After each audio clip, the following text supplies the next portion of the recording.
Good afternoon, everyone. I'm Russ Harrison, Director of Government Relations. There we go.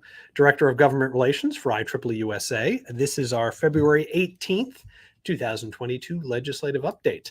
And all eyes in Washington are on the budget discussions, which are not going well. And we'll get to those in a minute. You'll see we've added a new color scheme to the slides this week in anticipation of spring arriving here in DC. Shortly, we're being optimistic that the winter will end and life will get warm again before too long. First, a little bit of history, some good technology history today. Not February 16th, February 18th is the anniversary of the founding of ASME, the American Society of Mechanical Engineers, our friends over in the mechanical world. It's also the anniversary of the dedication of ENIAC, the world's first programmable computer. Now, I know there's a lot of discussion about whether ENIAC really was the first one or was something else. Not interested in that. What I'm interested in is that ENIAC and its colleagues represented the first steps to building our new modern computer-based society. And that is a revolution in human living that's made our lives better in just about every possible way. We're very proud of IEEE and IEEE's members' role in that revolution. Quick note on Senator Lujan. You'll recall from our last update that Senator Lujan had a stroke a couple weeks ago. Reports are that he's doing well.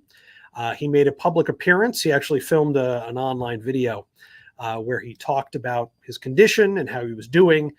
The purpose of that video was to show the world that he was healthy, that he was recovering, and that he would soon be able to resume his role as senator, which I think it did.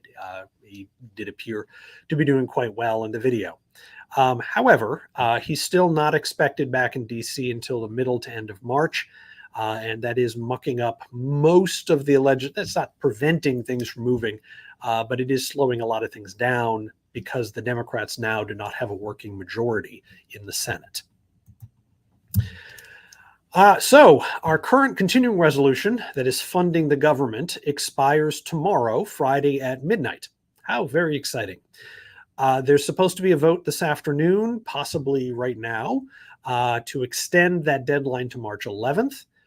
As of this morning, the prevailing wisdom in Washington was that the vote today wouldn't succeed. There'd be procedural fights over vaccine mandates and an amendment to the Constitution to balance the budget and a few other things that would probably delay the vote. However, there's not too many people think the government will shut down. The expectation is that the continuing resolution will pass by tomorrow afternoon. And if not, first thing Saturday morning, they'll get it done, which technically means there'd be a couple hours shutdown, but that wouldn't have any real practical impact. But that would extend the budget through March 11th. Now, we're getting rather close to kind of an important real deadline. Congressional deadlines are never real. They make them for themselves. They can unmake them. But April 1st represents halfway through the fiscal year. And, once you're halfway through the fiscal year, passing a budget becomes a little weird and a little unnecessary because if you want to make policy changes or make investments through the budget, you lose the first 6 months of the year, it's going to be harder to get anything done. Which brings us to the 2022 budget discussion. The Senate has released their top line appropriation bills. These are the bills that set the big budget numbers. This is what Department of Commerce will get. This is what DOD will get. Maybe some of the big programs in those departments, but not the line by line details. But you'll notice that they released them. They didn't pass them. All that happened is the Senate leaders, the Appropriations Committee, made them public, which isn't actually a thing. It doesn't change their status in any way. Although it does make it a little bit easier to negotiate an omnibus bill. See, before these bills existed, it was really hard for House and Senate leaders to start negotiating an omnibus bill because the senators had nothing to talk about. They had no negotiating position. These bills, even though they haven't been passed, given the late date that we are now in, can serve that purpose. They're not technically supposed to be, but they can. And probably will. But getting an agreement, and we have an agreement between the House and Senate on kind of the really big numbers. Now they're discussing kind of the next layer of numbers, but there's a long way to still go from where they are to having an actual appropriations bill that can pass and become law and fund the government for the next 6 months. The negotiations have begun on a big omnibus bill. We do expect that in March. The goal is to have something permanent ready for March 11th. It might not be the entire government, but they want to get something done. It's not actually a lot of time between here and there, given how much work needs to be done. And there's some other stuff going on that's just distracting legislators at the same time. Senator Lujan's absence does complicate the negotiations a little bit, but they probably needed some bipartisan support for this anyway, so Democrats are going to have to negotiate with Republicans one way or another. The big picture issue that's delaying the budget bills so far, these are the top line budget bills from actually passing, is a debate over defense and non-defense discretionary spending. The Democrats' bills in the Senate and the House have significant increases in both, but far more increase in the non-defense budgets than the defense budgets. Republicans are insisting that those be made more equal, so raising the amount of money to be spent on defense, lowering the amount of money to be spent on non-defense discretionary spending. This has been a big sticking point for quite a while, and so far we haven't seen much in the way of resolution. There we go. President Biden is expected to give his State of the Union address on March 1st. He's been formally invited by the Speaker of the House and has accepted. It's a very old-fashioned formal process for these State of the Union addresses. Nancy Pelosi has announced that there will be approximately 200 people in attendance. Normally, it's about 1,100. That's how much the House chamber can hold. State of the Union is always done in the House because it's just bigger and seats more. So it's going to be a sparsely attended event because of COVID. Nancy Pelosi has also announced that the House emergency rules for COVID will be in effect at least through March 30th. So no Hill visits, you still got to wear masks, and House members are still allowed to cast proxy votes. The State of the Union address this year is expected, we expect the president to use it to kick off the 2023 budget discussion by talking about his budget priorities, which we expect to see probably just before his speech. We also expect to see the Department of Defense's budget requests at roughly the same time. And so the expectation is in about 2 weeks, give or take, the 2023 budget debate will kick off, which suggests they better have made some real progress on the 2022 budget. By the way, it is interesting to me that authority for deciding how the State of the Union address will work and when it will work is basically entirely up to the Speaker of the House.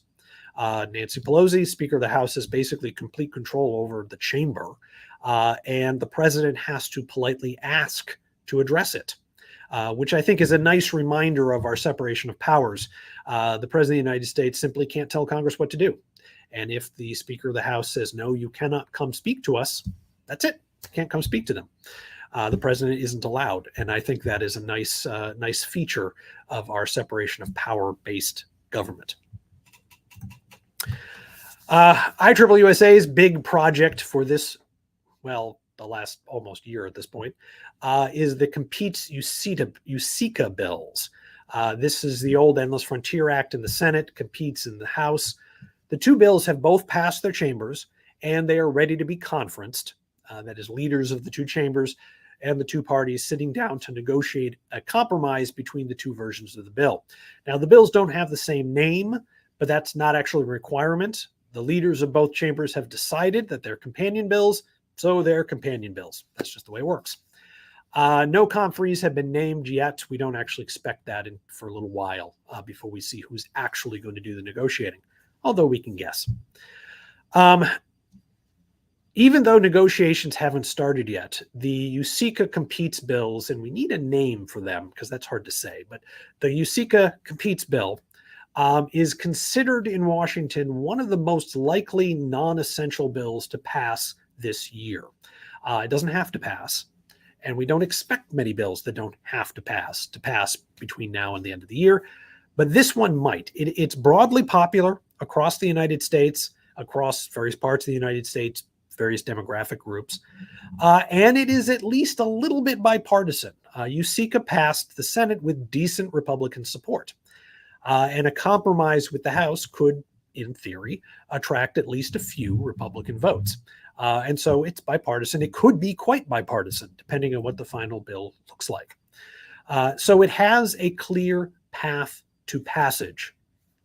Yeah, the biggest roadblock, I think, is in fact the difference between the two bills. USICA and CAPEATS are not very similar. The CHIPS Act is in each one of them, although USICA's CHIPS Act language is bigger, goes into more detail. But there are huge sections of CAPEATS that just aren't in USICA, parts of USICA that aren't in CAPEATS. So there's going to have to be a lot of negotiating. House Democrats have taken a notably different perspective, a position on the bill, than have Senate Democrats, Senate Republicans, or House Republicans. Those three groups are actually closer on a lot of things than they are to the House Democrats. And so that, I think, is the biggest concern here. They have to negotiate a deal. And if they do, the bill has reasonably good chance of becoming law, which is exciting because there's a ton of good stuff in there, as we've talked about before. But time starts to become an issue fairly quickly. The thinking right now is that this bill, negotiations will take place basically in March. They'll be ready to act on a bill in early April, which is probably not going to happen, but maybe early May. The problem is if they don't act on this bill by the end of July, then there's an August recess. September is mostly budget. October is campaigning. Now we have to do an end of the year move to get this thing passed, which is always tricky. And so we are hopeful and we are urging Congress to get this done sooner rather than later. There are parts of CAPEATS, parts of USICA that we prefer over the other bill. But a lot of the areas, it's a matter of which provision is the better provision as opposed to provisions we don't like. And so, we'll probably be quite happy with whatever compromise they reach. Wanted to bring your attention to a conversation that's going on. You may recall that last year, President Biden issued an executive order on competition. And the thrust of that was that his administration was going to try to break up what it saw as modern monopolies in our economy. Okay. Tim Wu, who sits on the National Economic Council, gave an interesting presentation yesterday to the Open Markets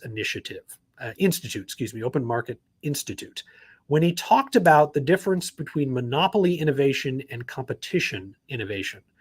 And I think it's an important intellectual argument because it seems to be underpinning a lot of the Biden administration, but also parts of Congress's thinking on the tech economy.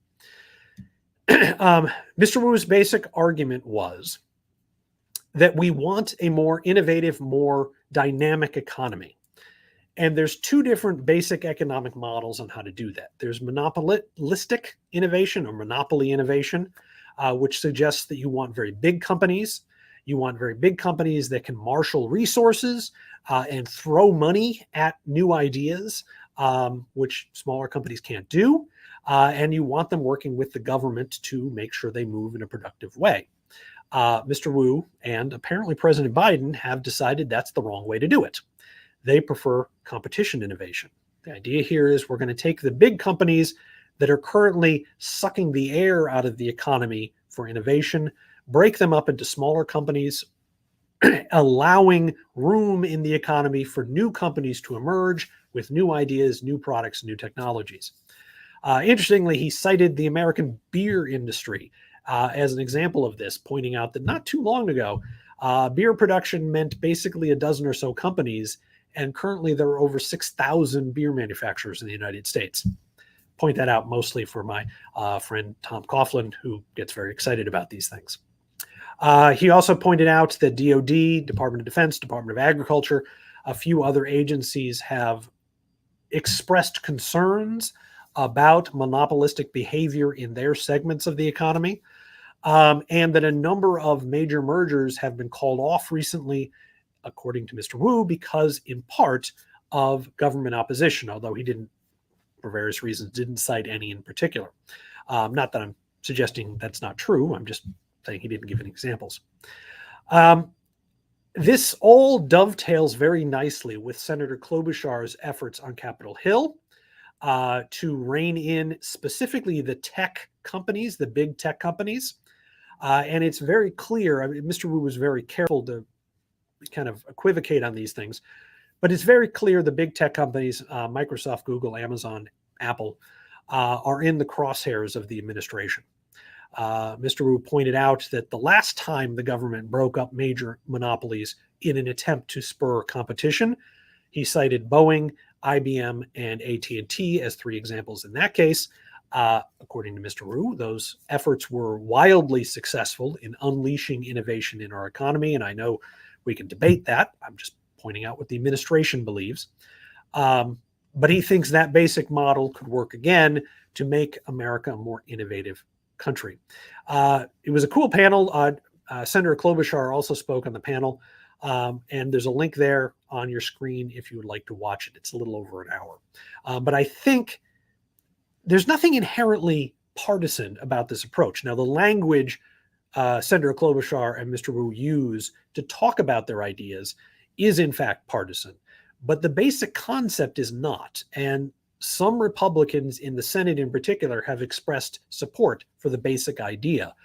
That suggests to me that this is going to be an intellectual force for a while in Washington. And I'm not entirely sure the effect it's going to have on IEEE members. On the one hand, we have a lot of small, innovative members who are innovative, who work for small companies, who want to create the next big thing in technology. They have brilliant ideas, some of which may be stifled by the big tech companies. On the other hand, a little concerned about some of the language coming out of the administration on patents that indicates that they might be less supportive of inventor rights than we might like. And of course, IEEE has lots of members that work for the big tech companies that we've got to make sure are taken care of. So if any of you have thoughts on this, I would love to hear them either in the chat or through an email afterwards if you want to ponder it. But I think we're going to need to come to grips with this argument one way or another over the next year, a couple of years, most likely. Interesting development in crypto. The SEC, Security and Exchange Commission, levied a fairly large fine on BlockFi, I think is how you say that, saying that it was running an illegal lending business. Basically, BlockFi was allowing individuals to deposit cryptocurrencies in BlockFi accounts, which were then being lended out to other people, much like a traditional bank, which BlockFi is not licensed to be. That's interesting. But what I think is especially interesting is Zach Prince, the CEO of BlockFi's comment about the ruling, which was, in part, today's milestone is yet another example of our pioneering efforts in securing regulatory clarity for the broader industry and our clients, just as we did for our first product, the crypto-backed loan. Now, clearly, Mr. Prince is spinning. He's trying to present a fairly hefty fine in the most positive light he can. But I also think he's saying something important, which is the government doesn't really know what crypto is. Cryptocurrencies are. They're not really currencies. They kind of are, but kind of aren't. They're not really financial instruments. They're not really a lot of other things. And so they don't fit neatly into an existing box. And regulators and lawmakers don't like it when things don't fit into a box. And rulings like this are an important step towards building a new box that cryptocurrency can be placed in. These kind of administrative actions, court cases, state laws in some cases, can test out how various regulatory schemes work, with a new innovation. Sometimes they work, sometimes they don't, but it all informs Congress so that some point down the line when Congress is ready, they can create the legal structure in which cryptocurrencies will reside over the long term.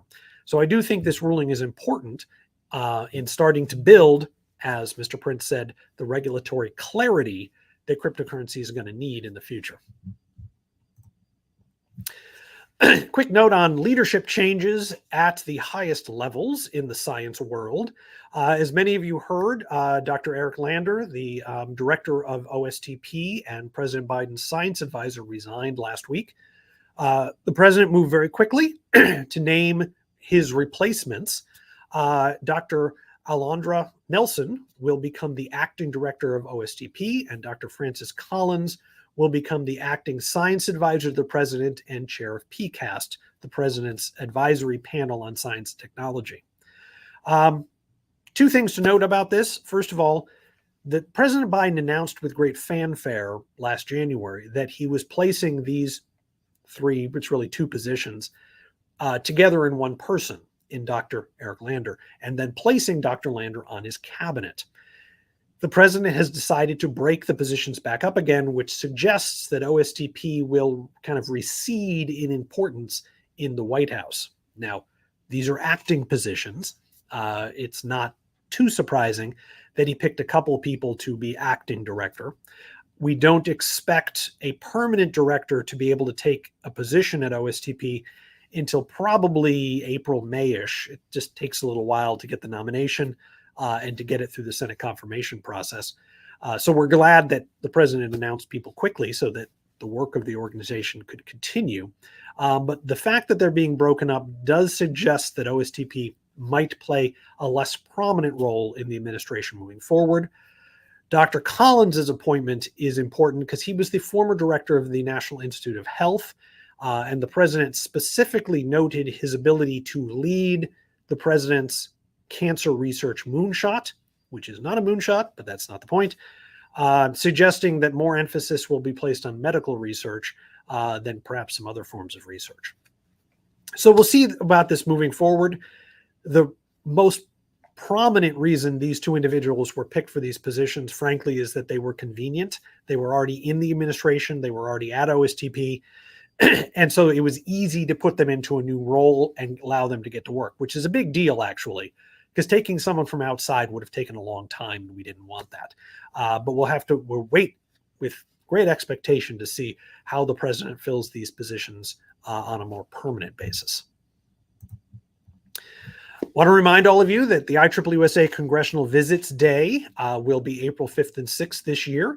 This is a free opportunity that we give to all IEEE members in the United States to join us for virtual meetings with their two senators and their representatives and or their staff to talk about the federal budget, to talk about immigration, whatever other issues you are interested in discussing with your legislators. Links up there on the screen. We urge you all to register today so we can get to work planning your meetings. Next update will be March 3rd, where we hopefully will be well into the springtime season here in Washington, although I know not most other parts of the country. And you can add your comments to the chat, which I'll rotate to in just a moment. But before I do that, remind you my phone number is 202-530-8326. My email address is r.t.harrison@ieee.org. Feel free to reach out anytime if you have questions about things that are going on in Washington, your state capital, or within IEEE that you would like help with. And with that, let me look at comments, which I turned off so they weren't distracting. The innovator's dilemma, I believe, Dr. Godfrey, was actually referenced by Mr. Wu in his talk. He mentioned a couple of books, and I'm pretty sure that was one of them. And so, yes, Dr. Wu agrees with your assessment. Dr. Godfrey also asks about the immigration bills. I mentioned this last week, and we've had a couple developments this week. Specifically, Senator Durbin has reintroduced his Keep STEM Jobs Act, which has been endorsed by IEEE-USA. This is a bill that Senator Durbin introduces almost every Congress, going back for quite a long time, and it would create new green cards for STEM graduate students in the United States. We are strong supporters. We actually have worked on the bill in the past and almost got it passed a couple times. What's interesting this year is similar language is in the House Competes Act. And as I mentioned last time, unfortunately, the language in the Competes Act was written by House Science Committee staff, not immigration staff. And so there are some problems with how the language is actually written that would mean it wouldn't work very well. Senator Durbin has been working on immigration reform since before I came to Washington. And so he knows this stuff better than almost anybody. Not surprisingly, his language is written extremely well. Our hope is that Senate negotiators will take the Keep STEM Jobs Act to conference it with the Competes Act immigration language to reach a compromise that does what the House bill is trying to do, but does it right, which gives us our best opportunity to get real high-skill visa reform since 2013, which was quite a long time ago. Because we don't have conferees yet, I don't know if that's a viable option or not, because I don't know who's going to be doing the negotiating.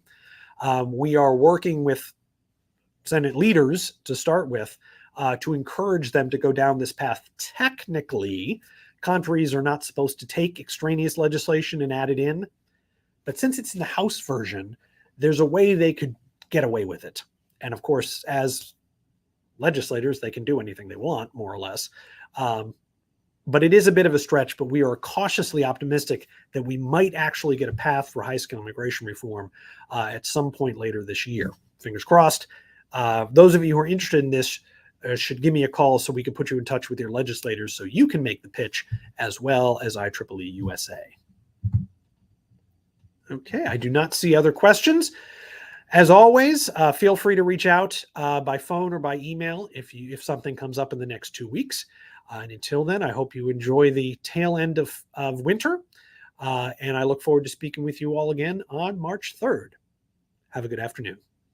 With the advancement in new technology, the landscape for power systems is changing very rapidly. Information technology has really made a huge difference in enabling some of the things that we work on. I've been able to leverage IEEE-USA to be in the leading edge of my industry. IEEE is all about a sense of community. I am learning ideas and concepts and thinking completely out of the box. IEEE-USA is my competitive edge.